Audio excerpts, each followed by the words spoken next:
Narayan informatics. Hello everyone, कैसे आप सब लोग। Welcome to my channel Narayan informatics.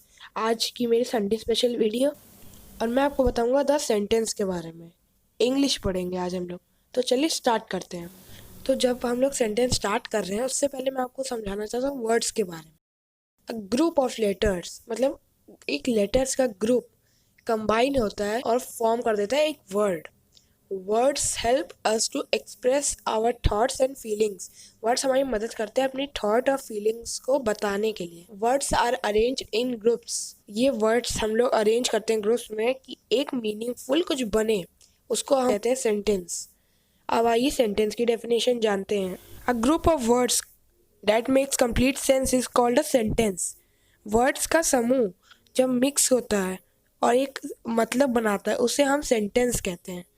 Some points to remember मतलब जब हम सेंटेंस को लिखते हैं तो हमें क्या क्या याद रखना चाहिए, आइए जानते हैं। Every sentence begins with a capital letter and ends with a full stop. हर सेंटेंस में कैपिटल लेटर होता है और वो खत्म होता है फुल स्टॉप के साथ। आ क्वेश्चन मार्क कहीं कहीं क्वेश्चन मार्क से खत्म होता है और कहीं कहीं वो एक्सक्लेमेशन मार्क से खत्म हो जाता है। अगला point, a sentence makes complete sense. अगर ये हमें देखना होगा कि क्या एक सेंटेंस हमेशा एक कंप्लीट सेंस बना रहा है, तभी वो एक सेंटेंस बोला जाएगा, वरना वो ऐसे कोई ग्रुप ऑफ वर्ड्स माना जाएगा। ठीक है। अब अगला point, the words in a sentence must be in their proper order. जो वर्ड्स है सेंटेंस में, हमारे वर्ड्स, उसको सिर्फ प्रॉपर ऑर्डर में होना ही चाहिए, मतलब उनको लाइन वाइज एकदम प्रॉपर ऑर्डर में होना ही चाहिए। हमने यहाँ तक तो जान लिया। अब आते हैं kinds of sentences. There are 5 kinds of sentences. तो आइए जानते हैं ये 5 प्रकार के सेंटेंसेस हैं क्या। असर्टिव और declarative sentences, interrogative sentences, imperative sentences, exclamatory sentences and optative sentences. अब आपने यहाँ तक तो जान ही लिया। अब एक एक सेंटेंस के बारे में भी जान लेते हैं। तो पहली सेंटेंस है असर्टिव और declarative sentence. A sentence that says और स्टेट्स और declare something is called an assertive और डिक्लेरेटिव सेंटेंसेस। मतलब जो सेंटेंस कुछ कहता है, कुछ बताता है या कुछ डिक्लेयर कर देता है या कोई फैसला दे देता है, उसको हम असर्टिव और डिक्लेरेटिव सेंटेंस कह देते हैं। Examples, Ram is a good boy, ये नॉर्मल सेंटेंस है और इसमें कुछ भी अंतर नहीं था। और Ram is a good boy में ये सिंपल स्टेटमेंट इसको कहेंगे हम लोग, और ये हमेशा एंड होगी फुल स्टॉप से। अब आते हैं दूसरे पॉइंट की तरफ। दूसरा पॉइंट है कि दूसरी टाइप ऑफ सेंटेंस जो है interrogative sentence. A sentence that ask a question is called an interrogative sentence. ऐसी सेंटेंस जो हमसे सवाल करता है, जिसमें सवाल होता है, उसको हम इंटेरोगेटिव सेंटेंस कहते हैं। Examples, where are you going, ये हो गया क्वेश्चन, ये हमेशा क्वेश्चन मार्क से ही एंड होगी। व्हाट इज योर नेम, ये भी हो गया क्वेश्चन, ये भी हमेशा क्वेश्चन मार्क से ही एंड होगा। Interrogative sentences will always and with a question mark. अब आते हैं तीसरी की तरफ, imperative sentences. An imperative sentence expresses a command or order, an instruction, a request or an advice. जो imperative sentence उस sentence में हमको बताएगा कि कमांड है या इंस्ट्रक्शन है, मतलब आपको हुक्म दिया जा रहा है, कोई रिक्वेस्ट कर रहा है आपसे, या फिर आपको कोई एडवाइस दे रहा है। imperative sentences के कुछ एग्जाम्पल, शट द डोर, ये हो गया कमांड। ठीक है, दरवाजे को बंद करो, ये हो गया कमांड।